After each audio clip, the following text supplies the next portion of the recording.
Hola, ¿qué tal? ¿Cómo les va a todos? Bienvenidos. Volvemos a reencontrarnos para hacer juntos Buenas y Santas por esta señal Santa María, el canal de la vida.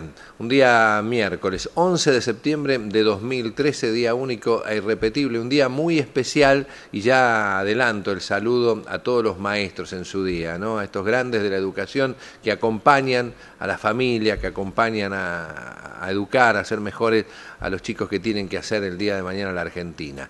Y yo cuento que el día de hoy tengo la suerte de estar acompañado por un maestro, un hombre que ha dedicado su vida a la educación, que ha dedicado su vida a la salud, a la ciencia, a la medicina y también a la comunicación. Así que al maestro Amatucci le digo buenas y santas. ¿Cómo le va? Muchas gracias por ese elogio, mi querido Roque, y también para ti y todos los que en este grupo educativo Marín hacen posible la educación de tantos chicos y de los adolescentes que aquí hay. Desde este lugar, desde este centro televisivo, de estos estudios, como dice el doctor del Grupo Educativo Marín, de lunes a viernes grabamos por la mañana Buenas y Santas, para que llegue a su hogar entre las 20 y las 21, para que podamos contarle las noticias de la iglesia local, de la Argentina y el mundo, y para hablar también de aquellos temas que nos ocupan y que nos preocupan como habitantes de este planeta. Y vaya si hay temas que en este momento nos preocupan y nos deben ocupar, doctora Amatucci. Ahora hablaremos de los maestros, pero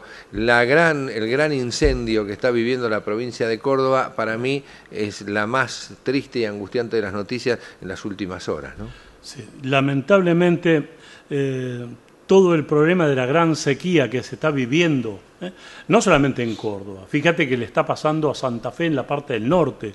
Nuestras provincias del NOA están preocupadísimos porque se ha perdido toda la producción de esos lados.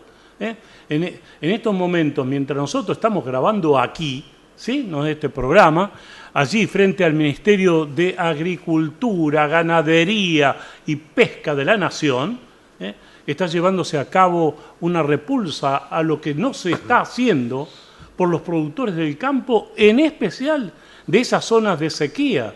No se le ha dado ninguna trascendencia y, lamentablemente, todavía no se ha decretado la emergencia agropecuaria.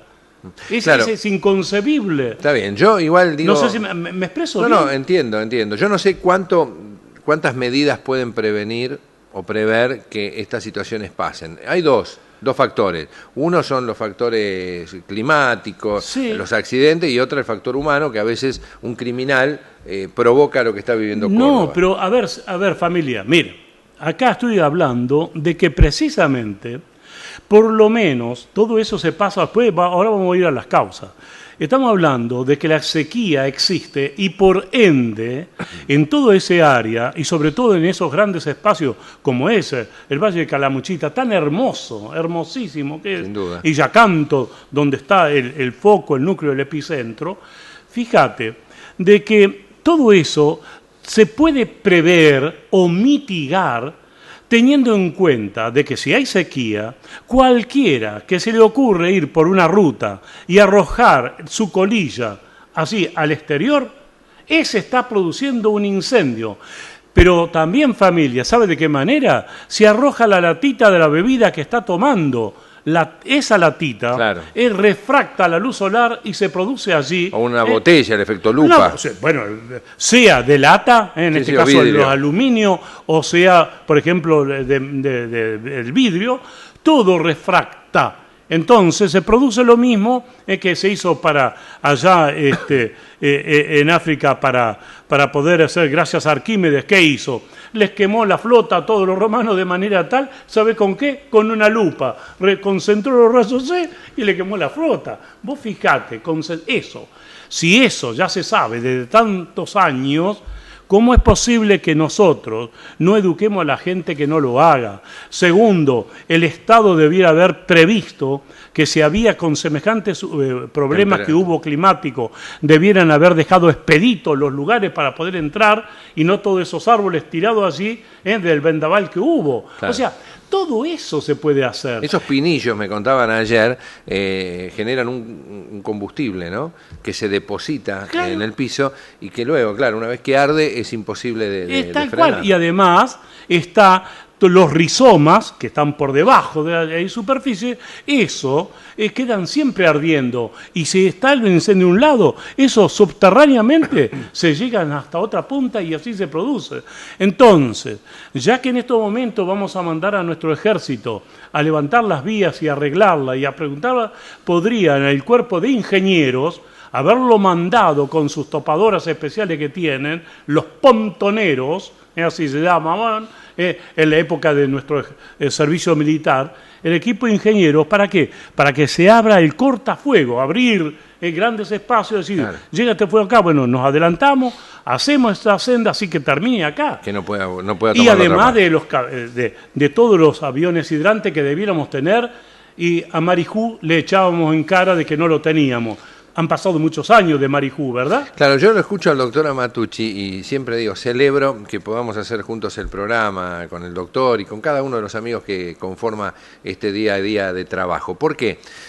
Porque son las cosas que seguramente usted en su casa se está preguntando. ¿Hay respuesta? ¿Por qué no hay aviones hidrantes? Yo ayer lo hablábamos en casa, estábamos merendando en familia y salió este tema. Mirábamos la tele, el noticiero, y veíamos cómo se está destruyendo uno de los lugares que Dios le puso un empeño cuando lo hizo, seguramente es el artista perfecto. Cuando pero uno ve los dos valles, el de Punilla, y el que estamos hablando nosotros en este momento, vos fijate que son espectaculares. Córdoba es un lugar preciosísimo, en donde usted vayan a cualquier lado es lindo, pero estos valles, y sobre todo tras la sierra, ahora que después hablaremos de Brochero, todos esos lugares, vos fíjate, un cura tuvo que hacer los caminos. Ahora cuando hablamos de la segunda parte del amigo Brochero, sí, bueno, él hacerlo, ¿por qué? Porque el Estado no lo hizo. ¿Y de cuándo estamos hablando? No de ahora. 1800. Porque usted, familia, creerá que estamos hablando de política. No, estamos hablando de políticas de infraestructura que nuestro país carece y adolece. Claro, por negligencia, ¿no? Por corrupción. Y la corrupción. Y la corrupción. Son los dos temas. Por eso la indignación que nos llega a todos está relacionado con hoy el epicentro es Córdoba, porque los aviones hidrantes deberían ser moneda corriente en un país donde la industria agrícola ganadera, donde tenemos tantos campos, donde tenemos tanta fertilidad, además en esas tierras, con todo lo que nos regala, ¿no? Como decimos, Tata Dios, y bueno, y tener que ver cómo todo se termina en cuestión de horas. Esto seguramente uno con mucha oración, con mucha energía, ponemos todo en el tiempo y le pedimos a Dios ahora que nos dé el agua en ese lugar de la Argentina que estará llegando esta noche, mañana a la mañana, ojalá con mucha intensidad para frenar, pero lo perdido ya está perdido, ¿no? Y no solamente los daños materiales. Y la vida humana, que gracias a Dios se pudo rescatar esos 50 chicos, por ejemplo, señor, sí, señor, o los que fueren, pero lamentablemente tenemos que la formación del equipo contrafuego, eso tiene que estar aceitado, tiene que hacerse todo continuamente, ¿no? ¿Es así o no?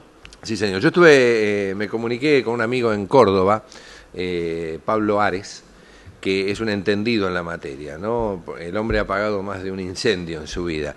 Y me decía justamente que no tienen otra alternativa que la lluvia, que el agua. Ya no hay mucho más para esperar, ¿no? Realmente esto es lo que uno ve que va perdiendo en hora a hora, ¿no? Hectáreas y hectáreas de tiempos de lugares muy lindos de la Argentina. Bueno, ahora, vos fíjate que ahí no solamente habrá grandes propietarios que en última instancia tenían sus seguros, que esto, lo otro, ¿viste? Para desastres naturales, que es lo que hablamos la otra semana de los seguros, ¿te acuerdas que hablamos? Bueno, tal vez, no he sabido expresarme adecuadamente cuando dije lo que están haciendo los reclamos los agricultores. ¿Cuál es el problema? Es precisamente esto, porque allí, en esa zona, también hay muchos lugares en donde hace explotaciones, precisamente, la gente del campo a través de cosas específicas. Por ejemplo, allí donde se producen las mejores mieles, en Tucumán, en donde tenemos los mejores maníes del mundo, el primer exportador mundial. Entonces vos decís que no interesa ahora el maní. Y ya total ahora va a venir calcinado. No, se va a perder todo eso. Y el Estado, así como hace 3 años no le ha arreglado el problema en el NOA, tampoco le va a arreglar a esto. Eso es lo que quiero llegar a expresarme. Bueno, y de paso, yo que nombraba a este amigo cordobés, Sí. Le mandar un saludo a todos los socorristas que están trabajando, que llegan de muchos lugares del país, como Pablo Ares, un bombero importante. Hay otros que... Entonces yo puedo mandar otro bombero ¿cómo que de no? allá. Un bombero de allá. Entonces, ahí en Córdoba, en la ciudad de Córdoba, tenemos al representante de las dos instituciones que tengo el honor de presidir, de la Liga Pro Comportamiento Humano y de CELSEA, es el señor periodista Pedro Riesenfeld.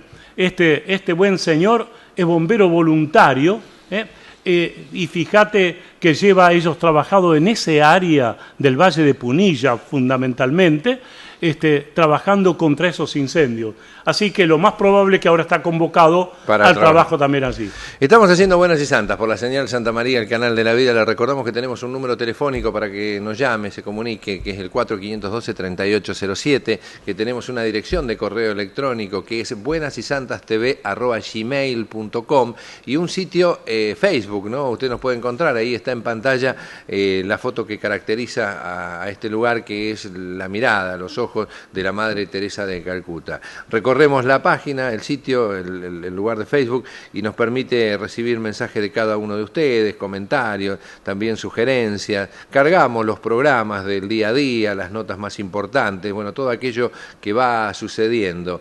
Y le decimos gracias a ustedes porque son los que ayudan a completar jornada tras jornada esta manera de comunicar que es Facebook. Con el doctor Amatucci, le decía al principio del programa, vamos a presentar varios temas. Estaremos hablando del cura Brochero en un ratito porque faltan muy pocas horas para su beatificación, pero antes un saludo especial a todos los maestros, ¿no? Porque no es un detalle menor. Yo creo que, vio cuando uno dice, bueno, es el día del maestro, no hay clase, ya está, punto, no. Hay que detenerse un minutito porque realmente el papel del maestro es un papel fundamental en una nación. No te quepa duda, esa es la idea. Cuénteme. Es lo fundamental, es el maestro, y en eso la Iglesia tiene tanto que ver, porque la Iglesia fue la institución religiosa, nuestra querida Iglesia Católica Apostólica Romana, desde siempre los grandes santos se han dedicado, por un lado, a tener su capilla, su centro misionero allí, pero siempre al lado estaba en la escuela y próxima a ella el lugar donde recibir los enfermos. Siempre la Iglesia dedicó a la enseñanza y a la atención de la salud. En este caso, la enseñanza a través de estos grandes que fueron de la educación, ¿no es cierto? San Luis Gonzaga, por ejemplo. Muchos. Pedro Calasanz, tanto Poveda, que es uno de los mártires que tenemos de la Guerra Civil Española, el comunismo como lo mató. Poveda, acá tan cercano, claro, usted nombra personas que son realmente de la educación, ilustres, que han marcado mucho. Y yo pienso en el maestro de hoy, en que no tiene nombre y apellido, podríamos ponerle si se quiere, pero que no han pasado todavía a la historia.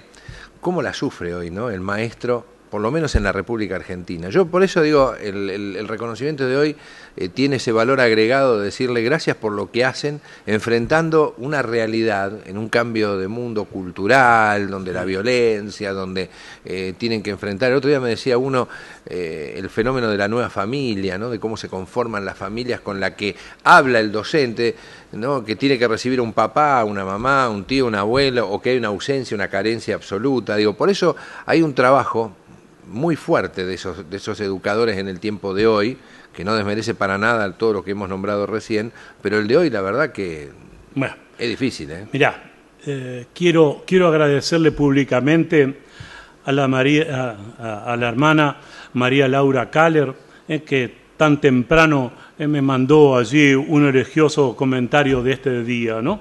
Yo rápidamente le remití a mis hijos, porque los 4 hijos que tengo, los 4 son docentes. Y entonces lo que dice la hermana María Laura Kaller allí, es verdad, es nuestro deber, el católico, como somos nosotros, y comprometidos, y que nos dedicamos a la educación, brindarnos a esos chicos, porque muchos de esos niños no tienen la figura del padre. El padre está ausente hoy día, es lo que he dicho tantas veces, y es la causa por la cual no me he jubilado, porque sigo siendo docente. Ayer, precisamente, familia, yo fui a la placita en donde era de mi barrio y sigue siendo, a una cuadra donde nací, la Plaza Sarmiento. Ayer se hizo el acto para no molestarlo hoy a los docentes, que es asueto. Antes era el mismo día, San Martín, todo lo demás, siempre. El mismo día. El respeto, sí, muy bien y con orgullo. Bueno, al margen de que ninguno de los docentes me cedió la silla, igual no hubiese aceptado porque es muy baja, ayer, vos fíjate que hasta eso se ha perdido, eso mismo, la Placita Sarmiento, remodelada, puesto en valor, hermosísima, está frente a la Escuela Benemérita número 1 de San Fernando, donde estudié, donde me formaron verdaderos maestros, maestros que nos formaron en aquellas cosas, no solamente lo enciclopédico, sino las virtudes humanas. Y eso es importante, ese recuerdo para el docente. Por eso yo miraba a mi escuela, ayer por las tantas pasas, y bueno, y fíjate, uno se alegra, pero yo me pongo a pensar, para mí el día más importante es la semana que viene, el 17, dentro precisamente, vamos a tener el martes de la próxima semana, va a ser el día del profesor, porque es la antítesis de Sarmiento. Sarmiento muchas veces hemos hablado de que no es de mi preferencia, sí, porque cometió muchos errores. Tenemos ahí, yo lo aclaro, tenemos ahí una mirada distinta, es de mi preferencia, sí, y no de la suya. Lamentablemente, en cuanto a la docencia, es lo grande que hizo, ya lo dije tantas veces. Pero la semana que viene, el 17, familia, es el día del profesor, ¿sí? Yo me considero, yo soy profesor, pero me considero también maestro, como lo dijiste, porque he formado otros médicos, y entonces como me formó a mí mi maestro en alergia, el doctor Raúl Enrique Cerviño, él que me formó a mí fue mi maestro, y entonces uno guarda recuerdos profundos de cómo se desprendió, con qué abnegación quiso formar a su discípulo. De esa manera también yo he formado. Y lo sigo haciendo. ¿Por qué? Porque por eso decía que no he querido dejar la docencia, porque sé que primero que Dios me puede curar, pero en un santiamén. Y yo puedo subir esos 3 pisos de la escuela que no tiene un simple montacarga. Puedo ir. ¿Por qué? Porque no está la presencia masculina. Aquí veo que hay varios docentes, hombres, pero en la escuela no existen hoy, en la escuela de gestión pública, no está el varón. Porque ¿quién va a ir a trabajar por 2 mangos? Ese es el asunto, no sé si me expreso. Sí, señor. Bueno, doctor, se nos va a ir el programa y todavía no lo empezamos. ¿No te gustó? No, me encantó. Usted ya sabe que siempre disiento con usted en un montón de cosas, esto a la gente le encanta, pero no tengo tiempo para pelearme hoy con usted. No, ¿cómo va? No, pero sanamente, porque digo, hay un montón de temas que tenemos que tocar, pero me gustaría seguirlo. Por lo pronto, estamos acá con el doctor Abatucci haciendo Buenas y Santas, y es el momento de hablar de este cura Brochero, Gabriel Brochero, el cura de una fe que movió montañas, dicen algunos, ¿no? Sí, me encantó esa frase que tengo aquí, el cura de una fe que movió montañas. Vamos a la segunda parte de este documental que presentábamos en el día de ayer, a horas nada más de su beatificación. A San Carlos, pasando por Salzacate, y otro al sur, pasando por Ambul, Panaolma, Tránsito y Nono, hasta Villa Dolores. La ley provincial 931 autorizó la inversión de hasta 100.000 pesos para la construcción de ese camino, que finalmente se hizo, pero recién en el siglo XX. La obra de Brochero no se detuvo, ni en lo material, ni en lo espiritual, hasta que en 1898 fue designado para ocupar una canonjía en la Catedral de Córdoba. Se retiró temporariamente de su curato para regresar años más tarde, y el cambio de siglo lo encontró en la capital de la provincia. En la segunda mitad de 1902 fue designado nuevamente cura de Tránsito. Significó una gran noticia para él y para sus feligreses serranos, quienes lo recibieron con festivas celebraciones. En esta nueva etapa, Brochero decidió impulsar el más ambicioso proyecto para la integración y comunicación de los pueblos de las Sierras Grandes, el ferrocarril.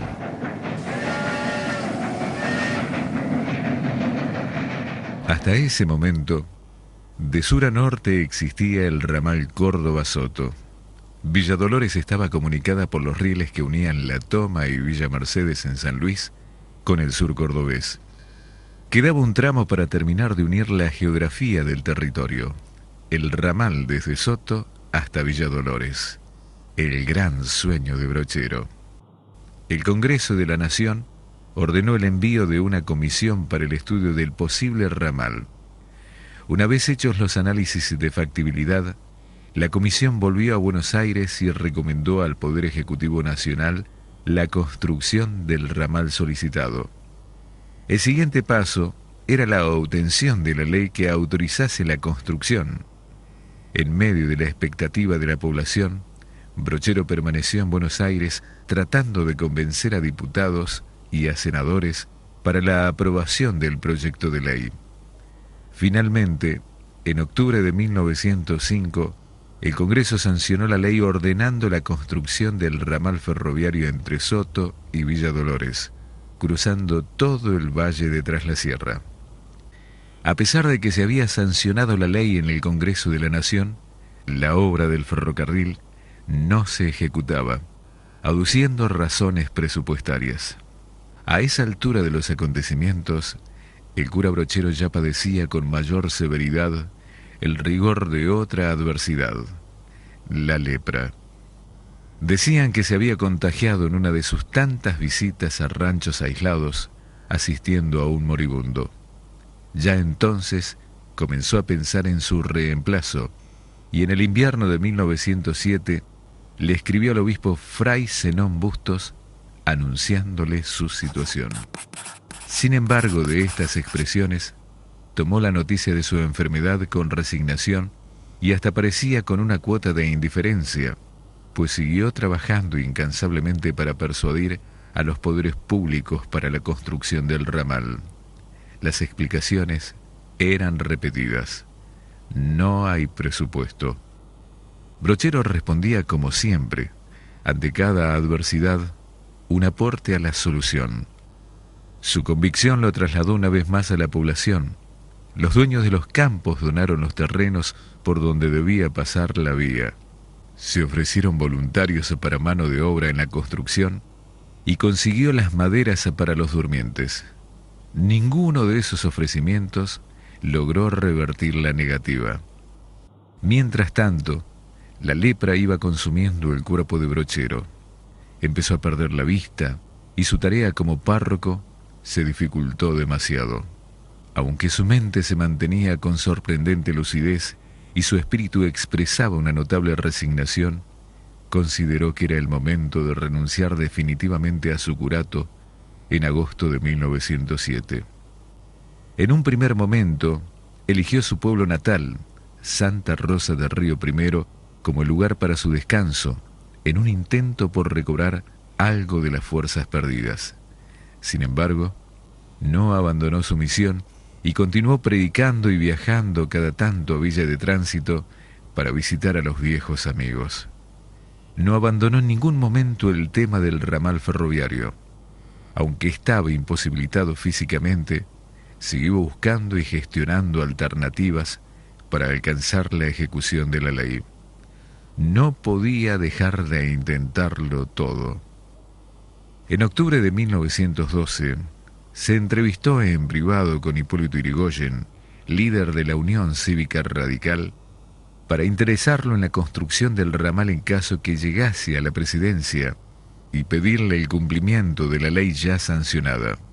Finalmente, decidió radicarse en su casa de Villa de Tránsito, el lugar donde desplegó sus mayores acciones, a la espera de lo que sería un inevitable final. Su aspecto se degradaba y algunos feligreses ya evitaban acercarse a él por temor al contagio. Completamente ciego y casi imposibilitado de moverse, se alojó en la casa contigua a la de Aurora, una de sus hermanas que vivía en la villa. En octubre de 1913, Brochero le envió una emotiva carta a su viejo amigo y condiscípulo Juan Martín Yáñez, ahora obispo de Santiago del Estero.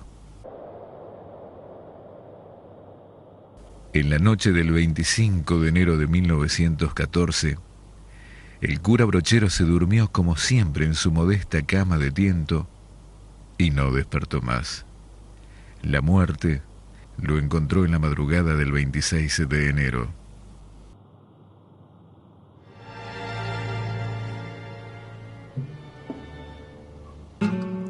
Si se paran en el limbo del abismo, ven dos reinos. El de arriba, que es la gloria, y el de abajo, que es el fuego. Por eso, tengan cuidado con el vértigo, les pido. Yo me voy ya de esta vida, tal y cual, como he vivido.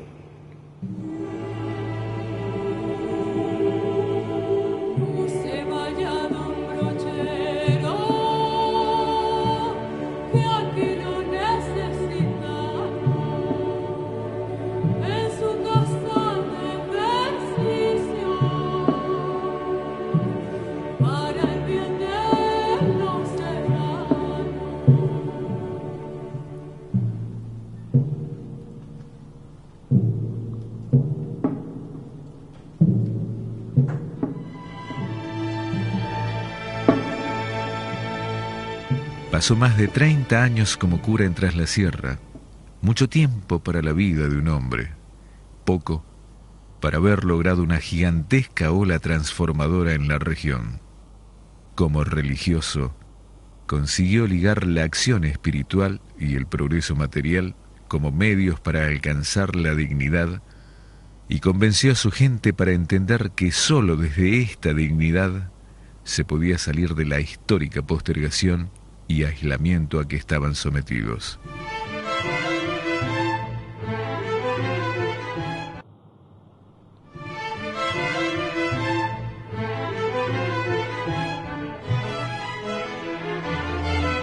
Su desvelo progresista quedó plasmado para siempre. La obra pública, los caminos, el agua, los sistemas de transporte, la implantación de peces en los ríos, la idea del dique La Viña, la radicación de un banco, del servicio de correo y telégrafo, las iglesias, el proyecto de un tranvía en Mina Clavero, la ayuda permanente a los más empobrecidos, su discurso, su lenguaje directo y claro, su buen humor, su autoridad, su transparencia, su disposición para peticionar ante los funcionarios y políticos, sus acciones mediáticas en procura de los intereses de la zona. Una lista interminable de ideas, proyectos, trabajos, obras. Un largo camino recorrido, desde el llano a la montaña, descubriendo y aprendiendo a cada paso. Un sueño que habrá pergeñado desde niño en su Santa Rosa natal y que arrojó más allá de las cumbres para alcanzarlo luego, la esperanza de un camino abierto para que todos puedan seguir soñando. Sombrerito alón, hormiguita negra de sol a sol por entre las breñas, un rezo aquí, un rezo allá, desgranando rosarios el cura. Y así compartíamos este momento del cura Brochero, este documental de este hombre maravilloso que será nombrado beato en muy poquitas horas, que ha, como decía usted, doctora Matucci, ¿no?, ha trabajado desde su capacidad, de su amor a la tierra, abriendo los caminos, sí, en un lugar muy difícil, ¿no? Sí, abrió caminos espirituales, pero también caminos terráqueos. Sí, señor.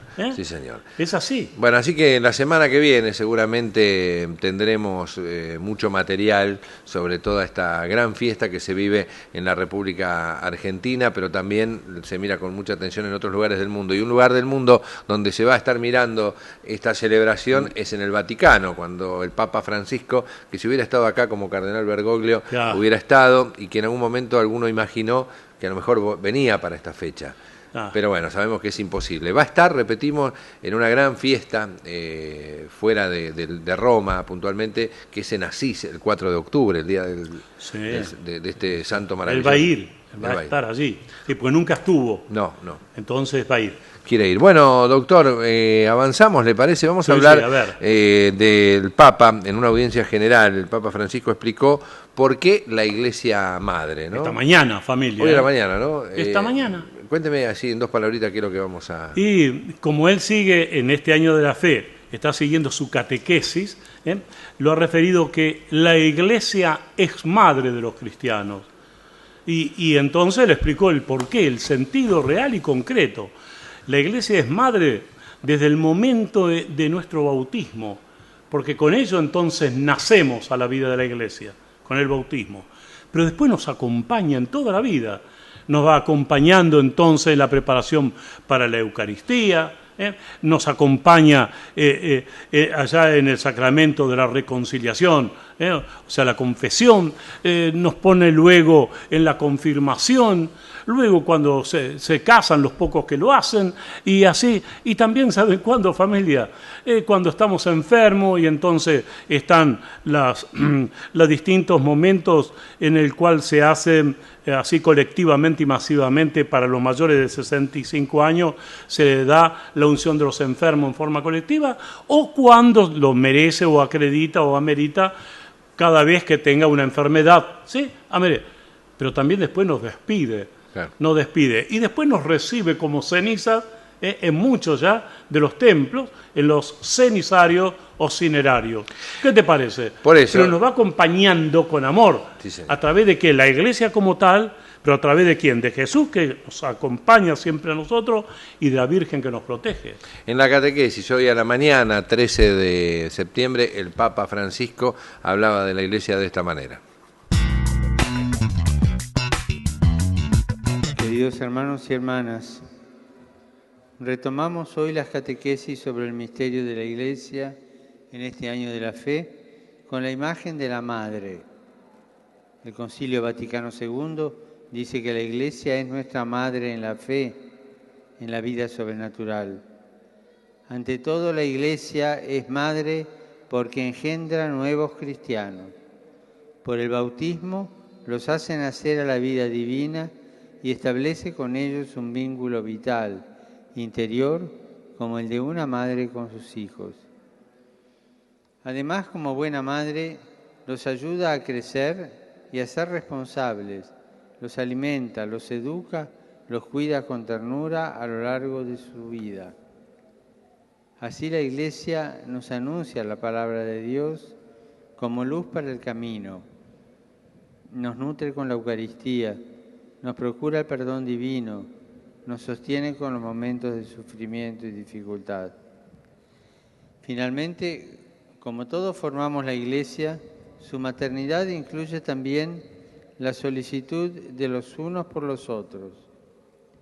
Todos, pastores y fieles, estamos llamados a colaborar en la transmisión de la fe, en el anuncio del Evangelio, en la atención a los necesitados, para hacer fecunda la Iglesia. Preguntémonos, ¿honro a la Iglesia como madre? ¿Participo en los sacramentos? ¿Escucho la palabra de Dios en comunidad? Y sobre todo, ¿comparto su cuidado maternal por mis hermanos? Saludo cordialmente a los peregrinos de lengua española, en particular a los grupos provenientes de España, México, El Salvador, Venezuela, Paraguay, Colombia, Argentina y los demás países latinoamericanos. Invoquemos junto al Espíritu Santo para que conceda fecundidad a la Iglesia, no le permita que se cierre en sí misma, que salga a llevar la luz de Cristo a los confines de la tierra. Muchas gracias.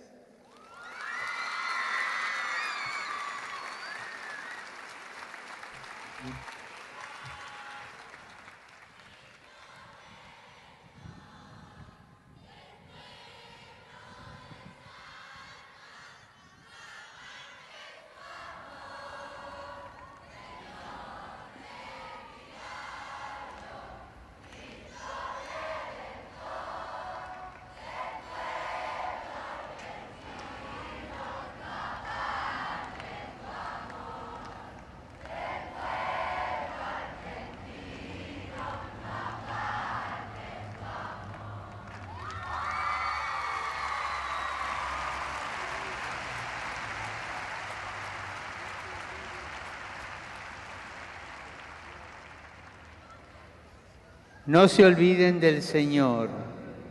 El Señor, con su amor buscando el amor de un pueblo. Devuelvan con amor el amor con el cual Él buscó al pueblo salteño.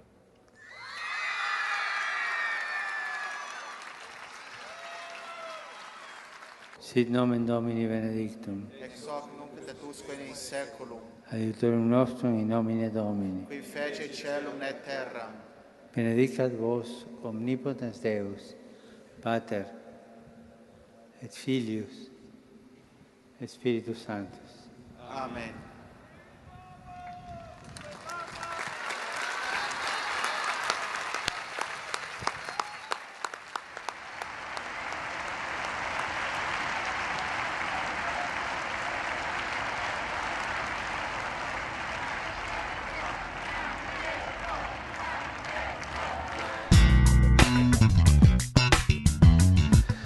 Bien, y veíamos y compartíamos entonces esta catequesis del Santo Padre. Yo dije 13 de septiembre, me adelanté, hoy 11 de septiembre, por la mañana sucedía esto en Roma. Seguimos haciendo Buenas y Santas por la señal Santa María. Recuerden nuestro teléfono 4512-3807, desde el interior del país con el prefijo 011 puede dejar comentarios, sugerencias u opiniones o buscarnos por Facebook con Buenas y Santas TV. Vamos a seguir, doctora Matucci, con el programa de hoy y tenemos dentro de las noticias, como noticias importantes, de la actividad del Papa Francisco, la visita que hizo en un centro de refugiados, ¿no? Exactamente, eso pertenece a los jesuitas, a los órdenes jesuitas, y fue allí. Más de 700 personas tienen refugiadas, y él fue a saludar a los que estaban en el templo, y una vez que salieron de la misa, se dirigió al comedor de allí. Había otros 400. Sí. Entonces, el Papa les ha pedido entonces a todos los responsables de estas órdenes religiosas que aquellos conventos en donde ya están, lamentablemente, como han disminuido las vocaciones religiosas, en este caso religiosas se denominan, entonces dedicarlos precisamente a ser el lugar de acogida a los refugiados. ¿Sabe? A los necesitados, dijo puntualmente. Lo digo, en este lugar fue los refugiados. Pero sí, él. Sí. Bueno, sí. Habla, ese sería el término adecuado. No, ¿sabe por qué me extiendo en la palabra? Porque me gustó mucho esta expresión. Y dijo que no lucren con estos lugares. Porque en muchos lugares del mundo, lo digo sabiendo lo que estoy diciendo, en muchos lugares del mundo, algunos de estos conventos que pertenecen a algunas congregaciones y demás, se alquilan para generar ingresos a esa comunidad. Y bueno, de algún lado hay que Está sacarlo. Bien, yo digo que sí, pero acá aparece el fenómeno Francisco. Claro. Francisco agarra y dice, bueno, está bien, pero yo no quiero que lucren con eso, yo quiero que el que no tiene un techo lo tenga, el que no tiene un lugar donde dormir, una persona que se tuvo que escapar del asedio de los tiranos, claro, de los déspotas, o una persona que está en situación de calle, digo, bueno, tenga un techo, ¿no? Pero a ver, eso es así, porque él es así y quiere que sea así de esa manera. Pero lo que yo considero que cree oportuno es que en esos lugares en donde hay iglesias enteras, dicho por mi hija Karina el año pasado cuando estuvo en Europa, muchas iglesias están cerradas porque no hay curas. Claro. No hay cura, y en otras no van. Familia, solamente el 16% de la gente concurre a misa, es por lo menos una vez al mes, solo el 16% de los católicos en Europa. Y en Francia, por ejemplo, es mucho menos. Es tremendo. O sea, quiere decir que esas iglesias, en vez de que después se conviertan, cuando vengan otras religiones, y lo conviertan como hicieron el nazismo, en almacenes, o los rusos, allá los comunistas, ¿en qué lo usaron? De cualquier cosa menos de iglesia. Sí. Entonces, precisamente, el Papa dice que dar esa finalidad. Entonces, yo soy mucho más claro, como yo soy un laico y soy un tipo que estoy en la vida, yo siempre digo lo siguiente, que es el poder público el que, por ejemplo, en mi querida ciudad de San Fernando, frente allí a la municipalidad, no es posible que todas las mañanas estemos dándole gracias a Cáritas, en Aránzazu, se le da el desayuno a 200 personas. Pero esas 200 personas que están en situación de calle, ¿dónde viven esas horas a la noche? Frente ahí, en el templo, afuera, en el atrio, y ahí lo hacen de baño común, de todo eso. Y ayer yo temprano, el Día de la Virgen fue el lunes, cuando yo vine de rehabilitación me hice bajar allí para saludar a la Virgen. Y estaba la pobre señora baldeando y limpiando, porque eso es un escándalo. Lo lógico sería que el poder público, de todas las casas que están en abandono en San Fernando, sea porque no han pagado los impuestos, sea esto, entonces a través de la parte de la justicia, que fuera rápido, esos lugares fuera donde use el poder civil, lo use precisamente para lugares de permanencia de esta gente. La iglesia lo seguirá ayudando. Y usted está hablando de 200 todos los días en un lugar puntual de Buenos Aires. Entonces, sí, yo hablo de San Fernando. En su barrio, por eso esto se replica lamentablemente en todos los barrios de Buenos Aires y ni hablar de la Argentina. Vamos a ver la nota, ¿le parece?, sobre la visita del Papa Francisco a este centro de refugiados, donde hizo esta reflexión que estamos compartiendo con el doctor Matucci. Vemos la nota.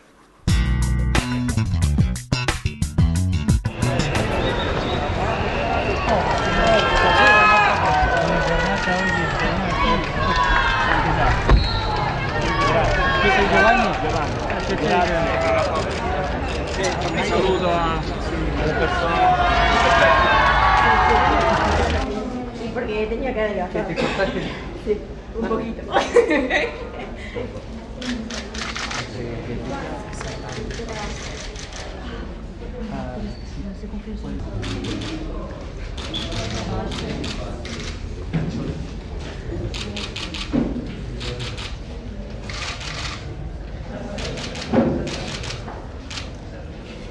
Una testimonianza che mantiene viva la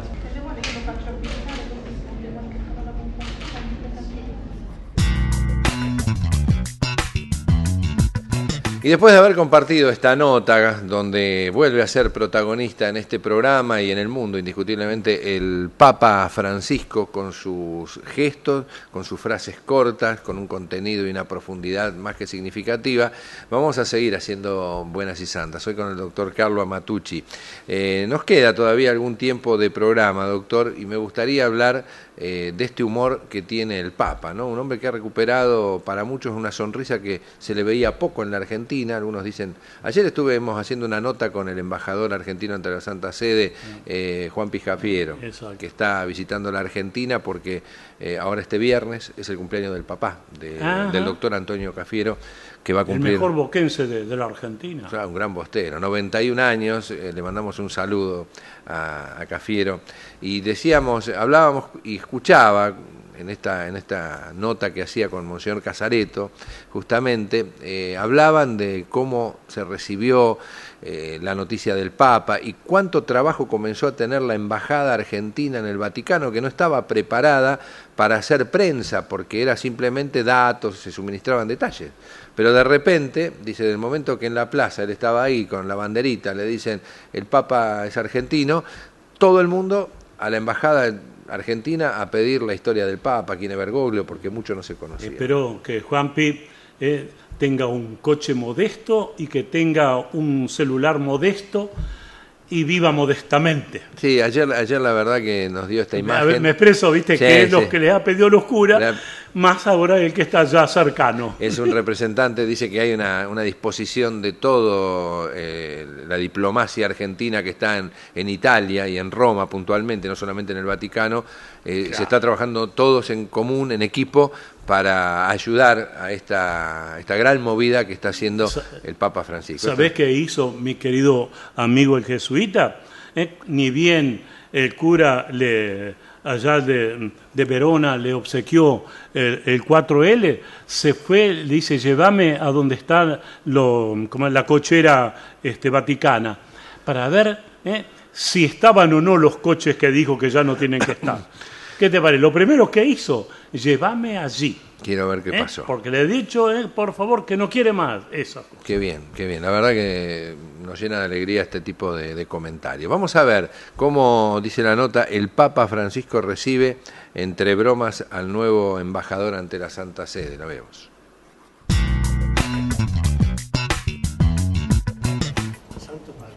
Cercano y directo, así se ha mostrado el Papa Francisco durante la media hora de audiencia con Piotr Nowina Konopka, el nuevo embajador de Polonia ante la Santa Sede. El embajador habló con el Papa del conflicto en Siria, de la canonización de Juan Pablo II y de la JMJ Cracovia 2016. Pero lo que más le sorprendió fue el clima familiar del encuentro con Francisco. Perdí todo el nerviosismo. Cuando entras en el palacio, empiezas a sentirte un poco nervioso. Todo eso desapareció de inmediato al encontrarnos. La forma en que te mira y te habla, te da la sensación de que es un antiguo conocido. El embajador polaco presentó al Papa a toda su familia y a los empleados de la embajada. Francisco no desaprovechó la ocasión para bromear con Konopka y con su mujer. 38 años, matrimonio felice. Io quando mi dicono una data di matrimonio faccio questa domanda. Chi sopportò a chi? Una molto buona domanda. È vero, c'è Wanda, chi sopportò me. È umile, è vero. Konopka asegura que la franqueza y cercanía del Papa Francisco le recuerdan mucho a Juan Pablo II. He knows how to speak to people. Sabe cómo hablar a la gente, sabe cómo ganarse la confianza de la gente. Tal vez esta es la palabra, confianza. Tienes confianza inmediatamente. Algunas personas no logran eso. Él sabe cómo conseguirlo. El embajador polaco regaló al Papa una edición en español del libro Ética de la Solidaridad del filósofo polaco Józef Tischner. Y las flores que llevaban los nietos de Konopka acabaron a los pies de la Virgen María. Siete bravi, ¿eh?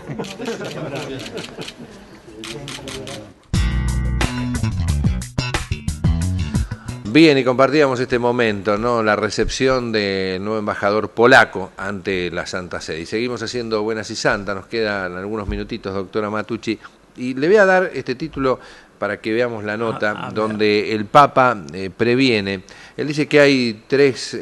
Puntualmente actitudes equivocadas que tenemos ante Dios, que son el miedo, la vergüenza y el triunfalismo. Vamos a escuchar las palabras del Papa Francisco cuando hace esta referencia y enseguida lo comentamos con el doctor Matucci.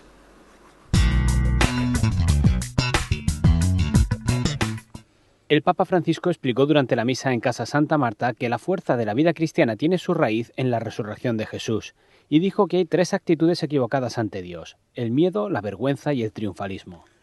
Ci sono tanti cristiani senza resurrezione, cristiani senza il Cristo risorto. Accompagnano Gesù fino alla tomba, piangono, lo vogliono tanto bene, ma fino a lì. Pensando come su questo atteggiamento dei cristiani senza il Cristo risorto, io ne ho trovato tre, ma ne sono tanti, no? I timorossi, cristiani timorosi, i vergognosi, quelli che hanno vergogna, e i trionfalistici. Questi tre non si sono incontrati col Cristo risorto. I timorosi sono quelli della mattina della resurrezione, no? Della mattinata, quelli dei Maus che se ne vanno, hanno paura. El Papa recordó que hoy que todo se explica de forma científica, reconocer la resurrección de Jesús puede dar vergüenza, pero la fe en ese Jesús de carne y hueso es lo que vence al mundo. Además, alertó sobre el peligro de buscar el triunfo personal en lugar de confiar en el triunfo de Cristo. Y bien, escuchábamos entonces este momento del Papa Francisco. Qué bárbaro. Las tres. Es que él es minimalista, o sea que con pocas palabras, sencillas palabras, te da a entender todo, toda una catequesis, porque es continua la catequesis de él. Y es verdad lo que dice, hay muchos que son timoratos, fue el término que empleó, timoratos. Otros tienen realmente vergüenza de demostrar en público la fe que profesan. Pero también está el otro que es triunfalista, que ve que anda muy bien esto, que tal vez la colecta más por menos haya ganado 2 pesos más, y entonces se cree que ya con eso termina. No es así. ¿Me expreso, sí, mi querido Roque? Considera de que nosotros tenemos que... todo esto, familia, fue lo que dijo ayer en la misa que a las 7 de la mañana celebra en Santa Marta. En esa misa, ¿quién están? Están unos cuantos personas que todos los días pertenecen a los distintos dicasterios de esos 3.500 empleados que tiene el Vaticano. Vos fíjate, es chiquitísimo, pero hay 3.500 empleados de todo esto. Entonces, se seleccionan y van a escuchar esto para que lo pongan en práctica en su vida diaria. Y esa es la tarea, junto con algún arzobispo, con algún de entenderlo. Fíjate, él está hablando de que lamentablemente tenemos que, por un lado, no avergonzarnos de nuestra fe. Lo otro lado es tampoco ir a decir ya está todo hecho y querer no dormirnos en los laureles, diríamos nosotros. ¿Es así? ¿Sabe qué, doctor?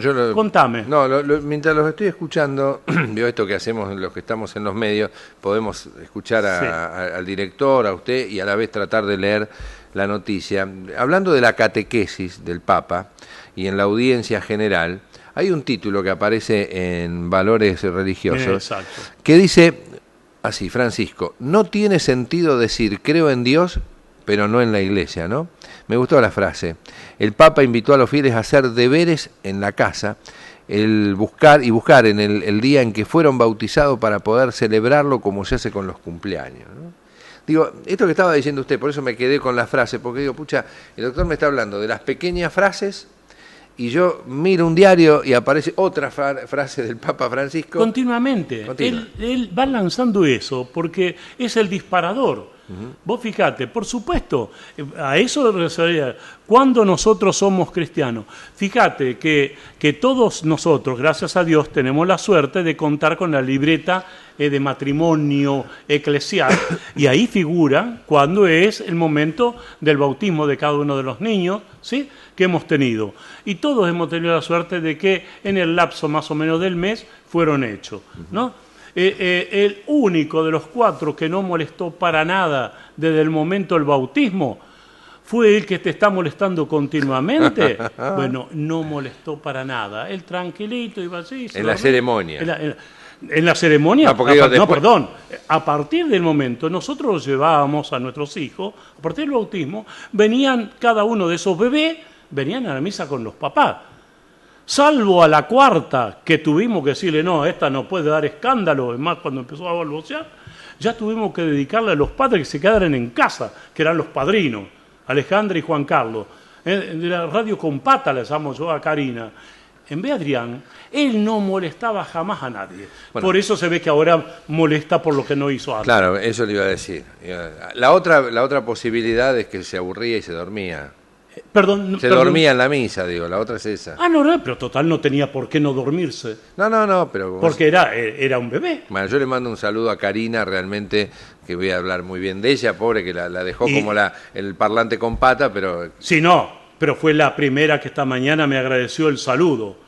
Espero de que esta persona también agradezca de que lo he saludado. No me dijo nada, pero bueno, le mandamos un beso a Karina. Bueno, doctora Batucci, llegamos al final del programa de hoy. No. Sí, señor. Gracias. ¿Se acabó? Gracias. Saludos. Familia, si Dios quiere, la semana que viene, si me invita Roque, aquí estaré. ¿Cómo no lo voy a invitar? Aparte, no lo tengo que invitar, es su programa. Y aparte voy a empezar antes el tema de algunos temas, como para que nos podamos enganchar y nos crucemos ahí.